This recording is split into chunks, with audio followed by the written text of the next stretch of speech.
सो नमस्ते दोस्तों, वापस एक बार मैं दीप गजवी आपके लिए लेके आया हूँ एक बहुत ही वापस से unique interview of one of the finest man in the industry. Just little bit about our today's guest. Our today's guest is Mr. Nilotpal Sahai sir, and he's currently head of equities and fund manager since almost 2017 in HSBC. Sir is having a very wide experience. Sir was a vice president. He has joined as a vice president portfolio manager in the onshore Indian equity team in Mumbai since 2013 when he joined HSBC. But before that, he's working into the industry since 1991.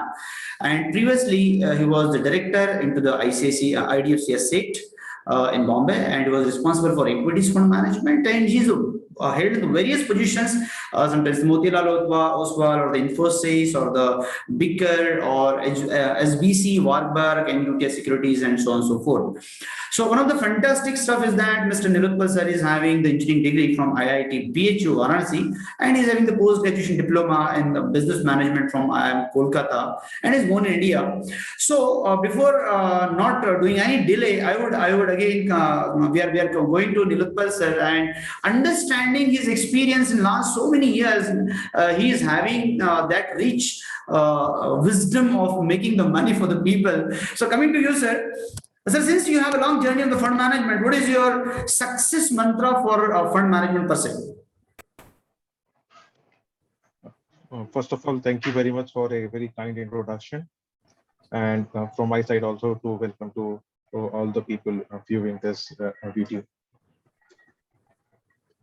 Coming to the question that you asked me, let me say at the outset that investment is a very individualistic thing, and what works for one person may or may not work for somebody else because of the element of how the person approaches things. It's not a very scientific thing. So how a person approaches things, that actually matters quite a lot. For me, 2 or 3 things actually have worked quite well over the years. The first thing is what I call myself intellectual honesty. And by that, what I mean is that I, as the investor, or we as investors, we should know what we know, and we should also know what we don't know. So it is true. very important. So true. So I have found a lot of greater success by investing in the sectors and the stocks where I have got much deeper understanding. And by extension, it also means that the success is limited in the sectors where my understanding is limited. And therefore, in order to maximize returns from the portfolio, which I tend to put a lot more weightage and into those sectors and stocks where I have got deeper understanding, I have understood it better. The second core thing actually is risk mitigation. We have to understand is that what you have to understand is that it is the companies which are growing. And we, by investing into them, are participating into the growth. And our job as investors is to mitigate the risk that we create by constructing this portfolio. Now, by nature, the information is incomplete about the sector or the stock that we are investing in. And it is supplemented by our view about the future. And since we're talking about the future, that also means that there are chances and not chances. Actually, a lot of times the actual reality would be very different from what we have initially envisaged. So in order to mitigate risk on this count, it is always important to challenge our assumptions. And that's what I do. So as a tool, which I remember and keep on using it actually, is that when I've got a buy position, then I constantly keep on asking, under what situation will I sell? All right. And when I have a sell position, then I constantly keep on asking, under what situation will I buy? And that's how actually I keep on challenging myself. Wow. It should not be confused with the lack of conviction. So nice. Because what is conviction is about understanding of the business, what has already happened. Right. And here I am challenging my assumptions, which will likely to happen in future. So there is no conviction about what is going to happen in future. And my third and final thing, actually, from the core principles perspective, is always a constant and critical evaluation of the portfolio actions that one is taking. Now, there are successes and there are failures. So try to underplay the successes, because one realizes that performance is cyclical. What has come right now might go away under different economic situations. But one is quite critical of the failures and as well as chances that one has skipped. The objective and idea there is to understand what has happened, learn from it, and hopefully not repeat it. So these are the three things which I would say that I have kept in mind. There are many other factors, but these are the core areas, the core factors. The three important lessons of your life, the success of your mantra. So yes, हमेशा अपने आप को जो है cross verify करो, अपने portfolios को cross verify करो, और बहुत ज्यादा जो थॉट प्रोसेस बनाई उसके चक्कर में नहीं पड़ने का, जो सही है उसके पीछे जाओ, that is more better instead of. Absolutely. Sir, मैं आपसे जानना चाहता हूँ या व्यूअर्स आपसे जानना चाहता है बेसिकली कि अभी मतलब जो कोर क्वेश्चन है, आप टीवी पे जाते होंगे या फिर जितने भी लोगों से आप डिस्कशन करते हैं, ये क्वेश्चन 100% आता है, और उसके बगैर मुझे लगता है बिना फंड मैनेजर भी जो है उसको भी अच्छा नहीं लगता है कि यार मैंने इस क्वेश्चन का आंसर नहीं दिया. सो what is the Indian market outlook आपका अभी का क्या है? कौन सा सेक्टर आपको बहुत अच्छा लगता है, और अगले 12 महीने में आपको बाजार कैसा दिखता है? You're indeed right. The whole and soul of any interview or any discussion is that what's the view on market. Seriously. Passing also, yeah, we ask everyone, what do you think about it? Actually, it's understood that this is what one is asking. So obviously, and this is actually is what one keeps on thinking all the time. So it's not so difficult to answer. I just have to be honest, actually, what is going on in my mind to tell you. So true. So what I feel actually right now, and it's become even more pertinent at this point of time, simply because the market has been very volatile in recent times, not only in the last few months, but in extend it also in last 2-3 years also, for different reasons, the market has been more disruptive and more volatile. What happens from the market perspective is that when it is a stable market or trending market, then it's much easier. But when it's volatile and it's changing direction, it becomes so much more difficult. In the current context, what happened actually, just after Corona went away and there was a lull in the number of cases, and the union budget was presented, which was expansionary in nature, and one began after 2 good quarterly results is that the growth is setting in. But then the increase in the number of cases, a spike in the number of cases and attendant lockdown means that now at least the near term is uncertain. All right. Maybe for a quarter or two. Now, since your question is also like that, and even otherwise also, the portfolio is not constructed and should not be constructed for this quarter and the next quarter. So we have to see beyond that. You asked for 12 months, but I would rather say that let's look at not only 12 months, but because 24 months, because in 12 months, 6 months will possibly go into handling the Corona cases itself. And when we begin to look at 24-month period, then we see that the economic recovery, which was just beginning after the last lockdown, and probably will now get pushed. But that journey, that trajectory is intact. And once again this wave subsides, the economic recovery will again begin. The government is committed towards expansionary budget for next 3 to 4 years. And hopefully the private capex is also coming, thereby the corporate earnings is likely to remain on the higher side. The second point is that on account of the excess liquidity, the cost of capital is low. Since the cost of capital is low in the system and likely to remain low, that means it can sustain a higher multiple. Just to give an example, when the, let's say, 10-year fixed rate is something like 8% or something, in which case that can support a market of something like 16-17 PE. But if the same interest rate falls to something like 6%, then it can possibly support a market of something like 20-21 PE. So that is the kind of correlation which is there in the cost of capital, interest rate in the system, and in the PE multiple that they can sustain. So given these two factors, and since we believe that the excess liquidity and the lower cost of capital is likely to remain, we are optimistic and positive about the market in the medium to longer term. next couple of quarters would be volatile. All right. And because my thought process is along the lines of the corporate earnings growth, so the sectors that I am more positive on are the ones which will drive this earnings growth for the corporate sector in the next FY22 and 23. And there, my belief is that the sectors more aligned to the domestic economy, they are going to do better, and which is why my preference for financials, especially the lending banks, the top private sector banks, the large cement companies, because we do believe that investment will pick up, and hence industrial companies also. We also have got moderately to positive view on the exporters, namely healthcare, chemicals, and technology as well, for the reasons specific to those sectors.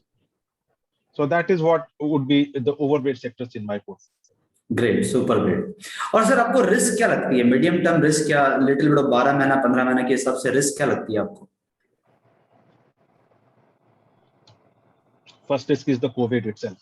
Now there was a second wave, and second wave is much higher than the first wave, and in absolute number of deaths also, it is more deadly also.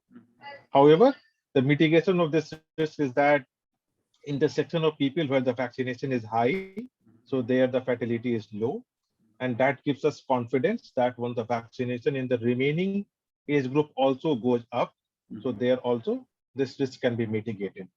But nonetheless, what has happened is that on account of the COVID and the first order impact of the lockdown, productive number of days has come down. So that is a loss to the economy. Second reason is that there may not be demand destruction as we saw last time. But there is one subtle difference, is that last time more people were impacted were in the higher age group, who were largely savers and less of consumers. Right. This time, the lot more people are impacted in the working class, that is the age of 30 to 50. Yes. Which means not only more productive days lost, but there could be some demand destruction also, not very large as we've seen the last time. However, there could be down trading. That means less value addition in the economy.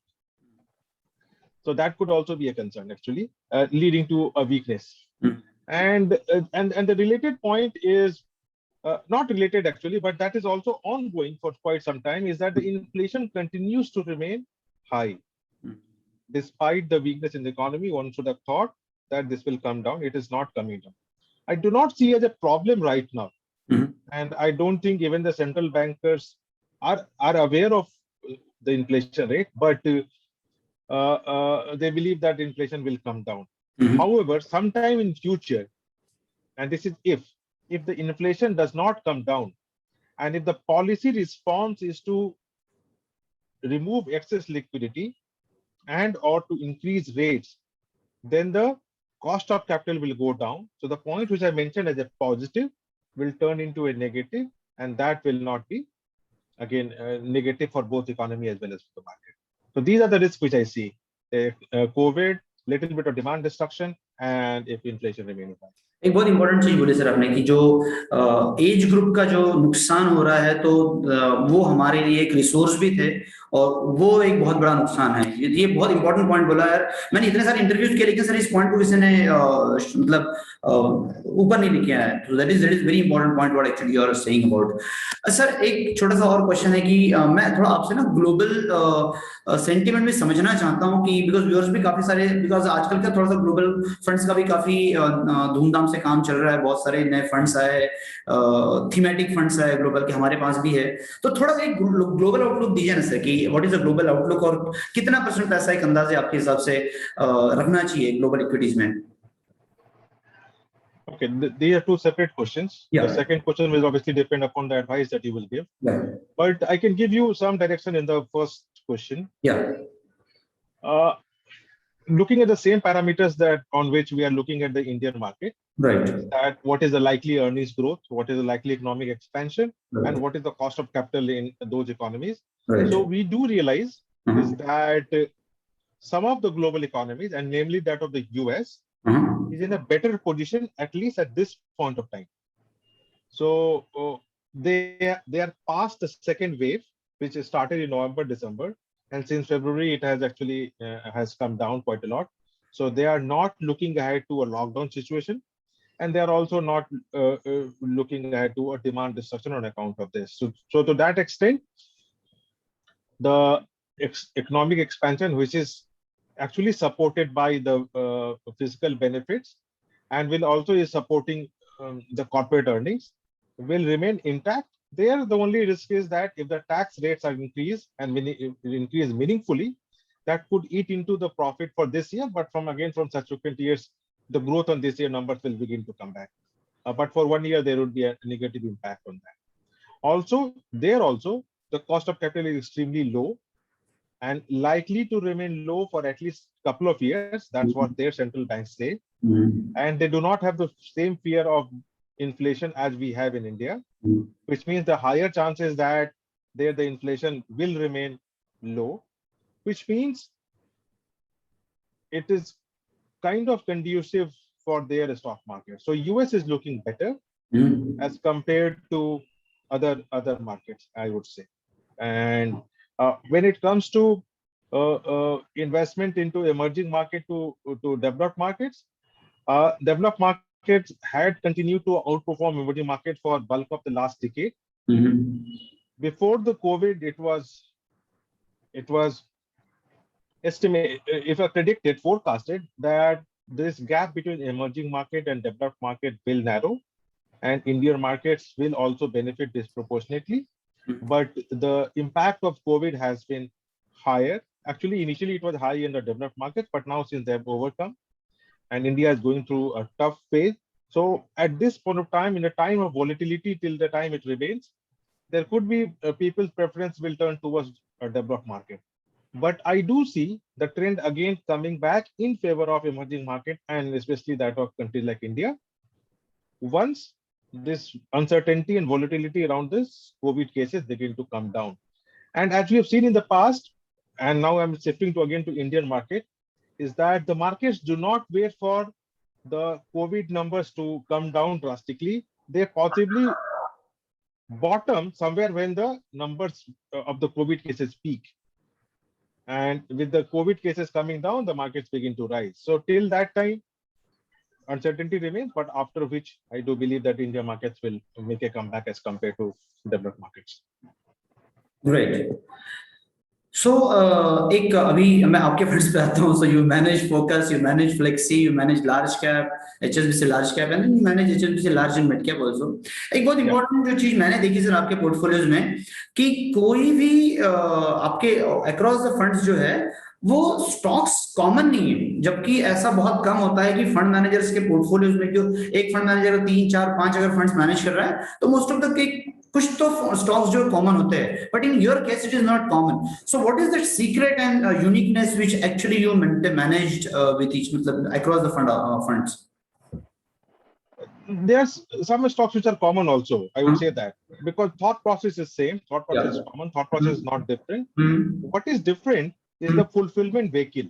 Okay. Now, after 2018, when SEBI's clear-cut demarcation came, so the superset or the universe of the stock in which a particular type of fund will invest in has changed. Like large cap will invest in only in 100 names, multi-cap will invest in 500 names, large and mid-cap will invest some into 100, some into 150 names and all that. So the superset has changed, and which is why the fulfillment vehicle has changed, and to that extent, the portfolios, forget about being identical, they are quite different to that extent. Yeah. But some of the names, common names, top private banks or a couple of top IT companies, they would be common. Sir एक और थोड़ा छोटा सा question है. What do you feel कि at this point of time value कहाँ पे है? मतलब lot many people are saying the value is there in the small cap and mid cap and few of the sectors like pharma or the you can say IT. So where is the value? Our belief is this: mid cap and small cap and large cap is an artificial construct. Okay. Those businesses, those companies do not know they are mid cap or a small cap or large cap. Okay. But what they do know, are they big fish in their sectors or not?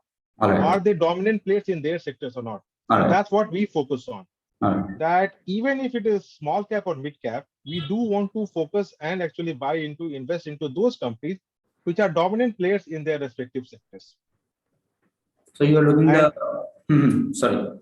So let's say if it is a real estate, which is among the sectors, is among the largest sector in the country. Yeah. But there are no large caps except for one, let's say. Most of them are mid caps or small caps. So, However, since it's a very, very local market, so there could be many leaders, which are leaders, dominant players in the respective micro market, local market, or type of the businesses that they are in. right. So we'll want to focus on the extent of the dominance of these companies and what is fundamentals and the valuations of those companies that I may look at. There are other sectors also. For instance, I mentioned chemicals that were Right. Now it's again one of the world's global largest sectors as such. Right. However, you still can create a dominance in the molecule that you make. True. You don't have to be a bigger player, dominant player in the revenue line. Right. That it can't be. Our companies are small, but they are dominant players in the molecules or the processes that they have. Right. And thus comes their profitability and the future sustainability of this profitability. And that is what attracts us in those cases. So in mid cap and small caps, we are by and large judging by the same method, actually the way we look at the large caps.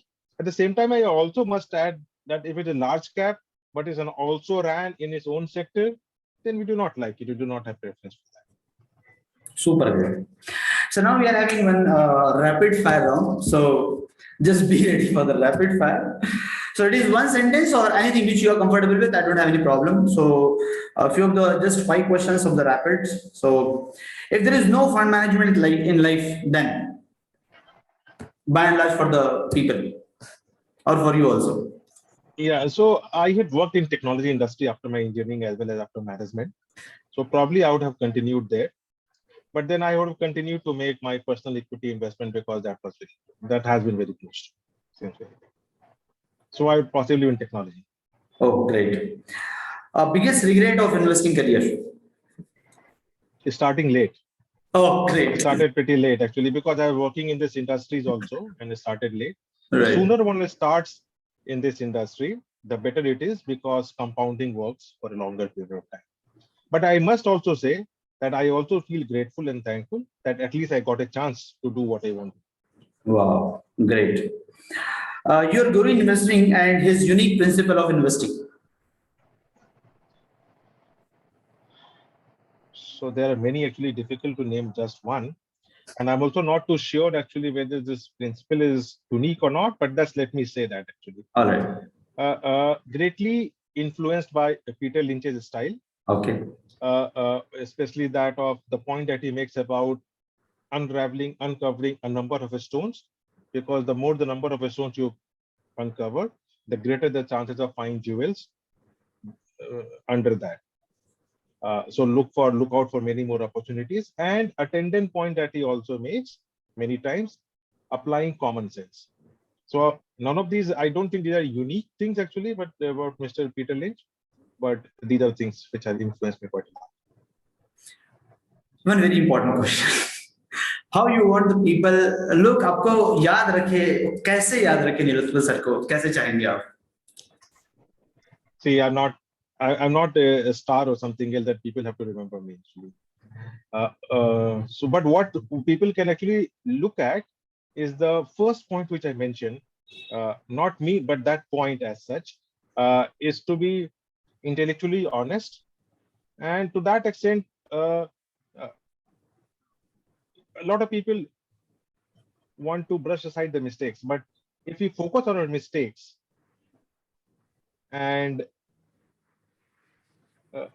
address them, then hopefully you can avoid them and can become better investors. And if you do not repeat. So that's the point I think I would like people to think, because that's what I focus on too.